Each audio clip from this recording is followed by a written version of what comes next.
Hello, girls. Like, this is supposed to be Vlogmas, but I feel like it's like I have to prove everyone wrong, miss. Hello, girls. Welcome back to the channel. As we wait for Amberlynn to come back from her informal break, we're going to take a look at her Vlogmas from last year. So this is Emily era, Wisconsin era. And I think with what we know now, we can take a fresh look at what was happening during that time. We're going to get into Vlogmas day 1 and day 2. Luckily, they're very short videos, so we could just get through them quickly. Hey guys, welcome to Vlogmas. So this is like a mini Vlogmas. If my vlog is only 3 minutes long, then it's only 3 minutes long. There's gonna be no expectations at all. But you will be seeing, regardless of the length, one video from me from December 1st all the way to... First off the bat, Amberlynn is the queen of living with no expectations in life.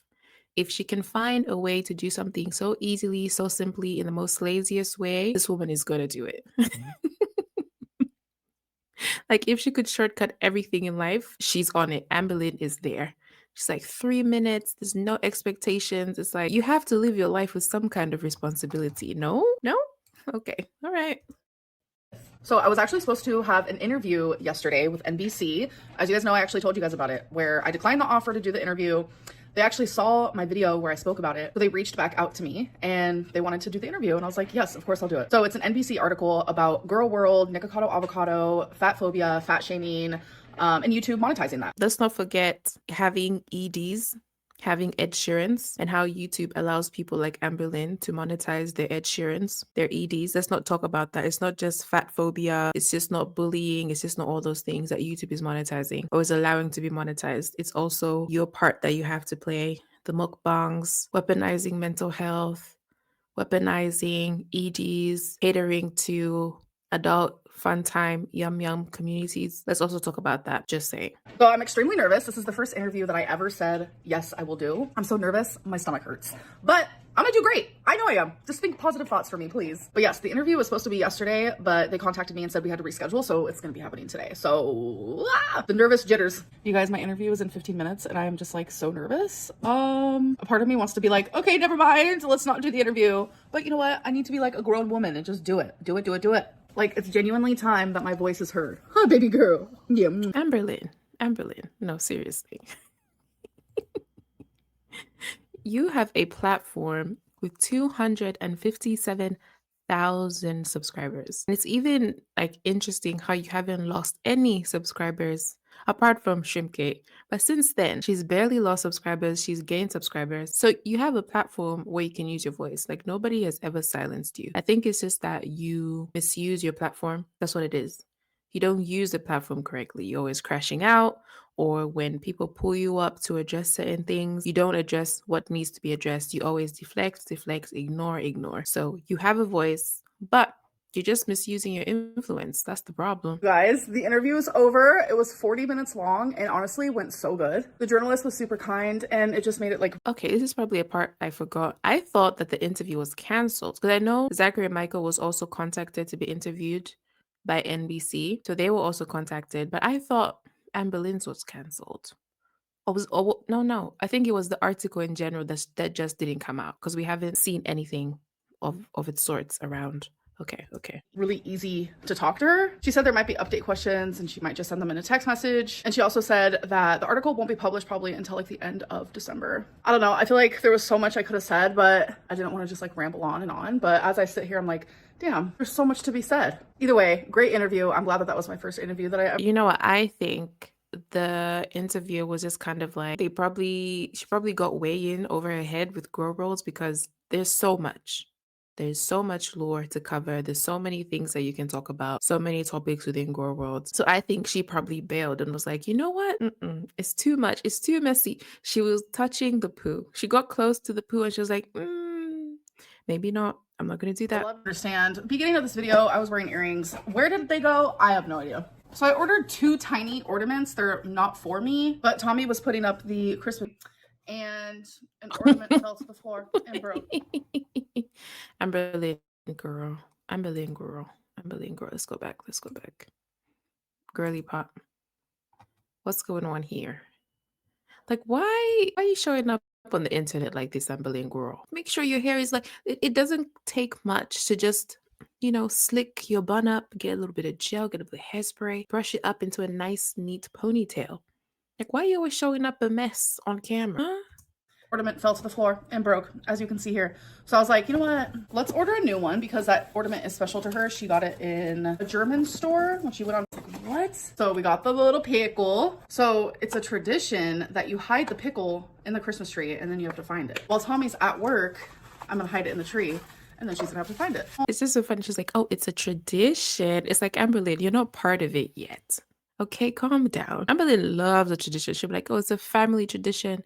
We always have threes in our family. Three, three, three. To the point where she microwaves her food for like 3 minutes and 3 seconds. And 33 seconds, sorry, my bad. Like, girl, stop it. Oh, it's a tradition. Like, girl, you just got here. Calm down. Calm It's down. literally Calm down. identical. I'm all about the aesthetic, so I would never have this like on my tree in Oklahoma. But Tommy's very much about like tradition and just like cute, random ornaments. And I love that for her. So I saw this and I was like, I've got to get it. Like, that is so funny. Look at that.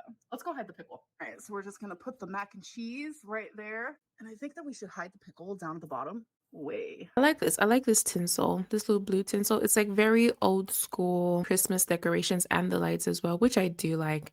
But I've kind of been influenced by Christmas trees. Like when I was growing up, like my grandma used to have this massive Christmas tree, and it was just such an ordeal. Every year we had to go this garage that we had and get this suitcase out, all these boxes, all these ornaments, put this tree up together. It was just too much stress. And from that, I've just been like, you know what? I don't want that hassle in my family. I don't. No Christmas tree. Because she was very particular about how she wanted the tree, and I just can't. We just decorate little few bits here and there, but no Christmas tree at all. Back. Like literally no pickle in sight. Like it's gonna be so hard for her to find. But this is a meal that I have been loving lately. This is Connie salad, which is just like an imitation crab. And then this is just crab sushi pretty much. And I'm telling you, like this has just been like one of my like fixations lately. And thankfully it's not like an unhealthy fixation by no means.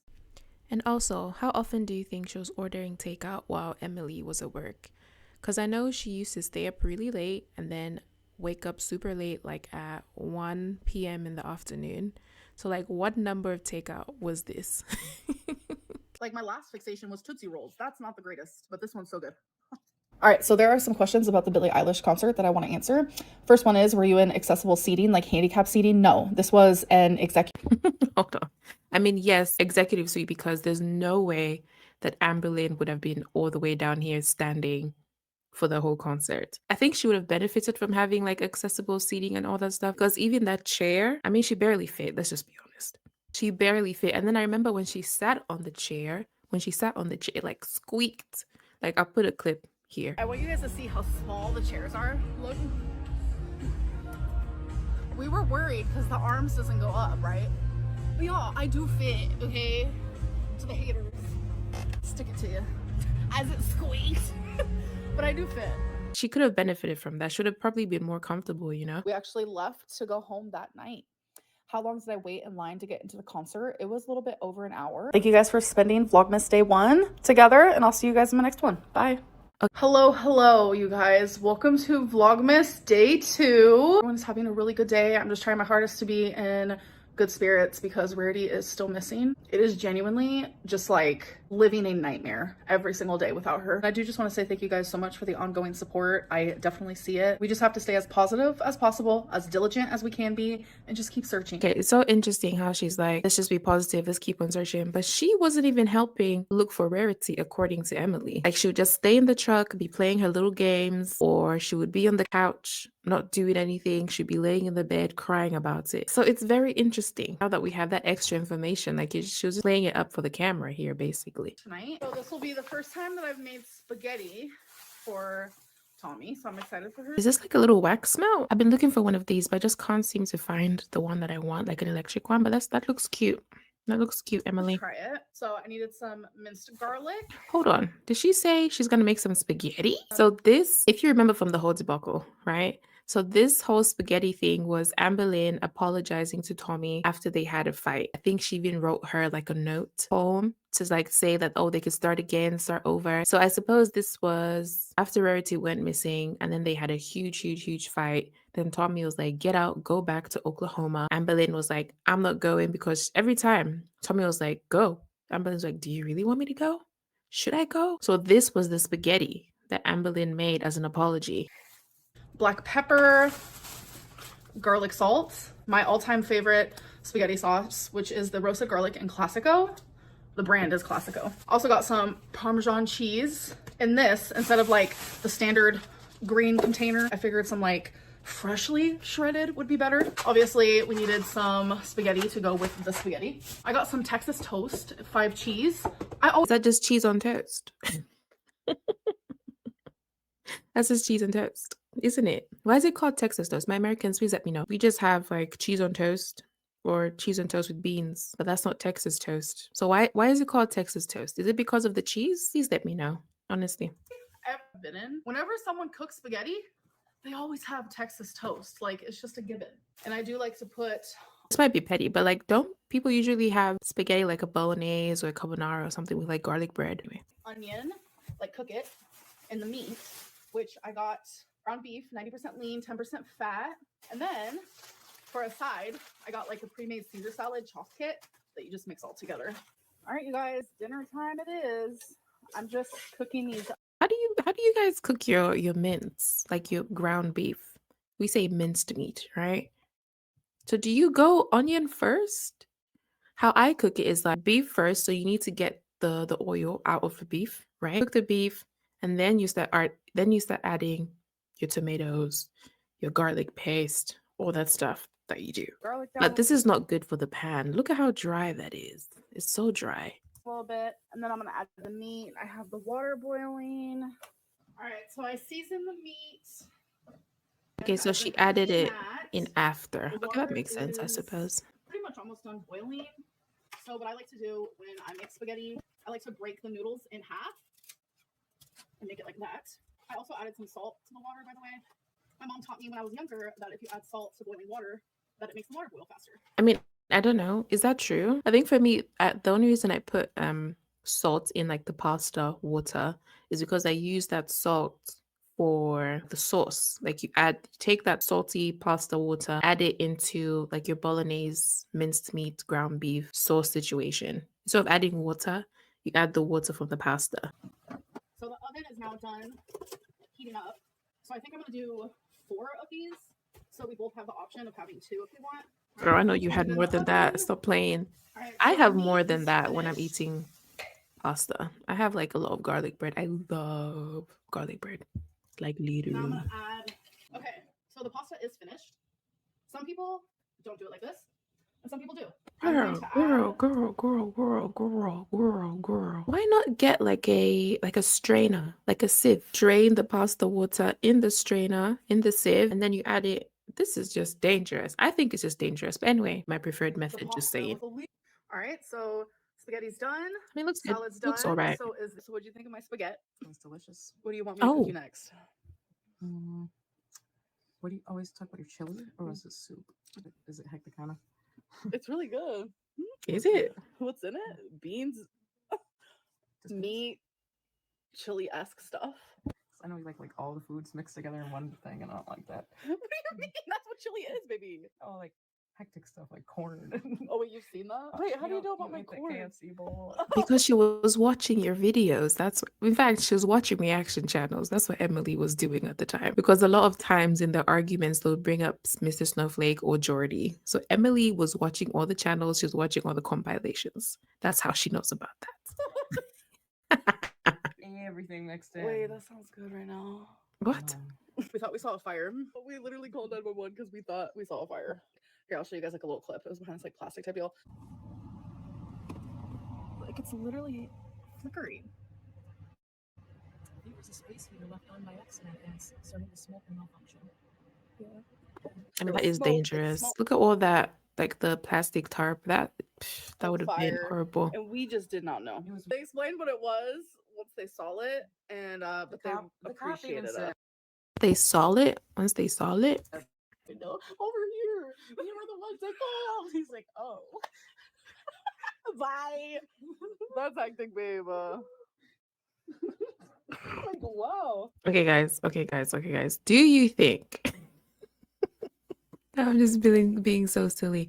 Do you think this was the day that Tommy was like cuddling Amberlynn's leg? Like calling her Tommy. Her name is Emily. Is it? Do you think? What do you think the situation is? Is Emily cuddling the leg? Is she on the leg? Yeah, shy off. I am I'm so shy. dumb. Oh, here we go, folks. I thought the cop guy was key. Also, I know they're making light of it, and also, if you can hear a baby laughing, that's just my baby having a good time with their dad, okay? But I have to do what I can to record. But I know they're making light of it now, but how, Emily thought that Amberlynn was flirting with the police officer. But I think Emily actually felt insecure about that because if you remember Dalton was the guy that Amberlynn had tone pecks with over the phone, and he wanted to bring her coffee ice cream. So I think Emily felt some kind of insecurity there. We just trying to save the day. I did not talk like that. Yes, you absolutely do. Guys, so what you just experienced was a little mini What you podcast moment. experienced. Podmas, we can call it. I don't know. But anyways, I hope that you guys enjoy. Thank you for this life-changing experience, Amberlynn and Emily. Okay. Sorry, not me being sassy. Okay, all right, girls, that is it. We've got through Vlogmas Day 1, Vlogmas Day 2. Thank you so much for watching, and I'll see you in the next one. Bye, girls.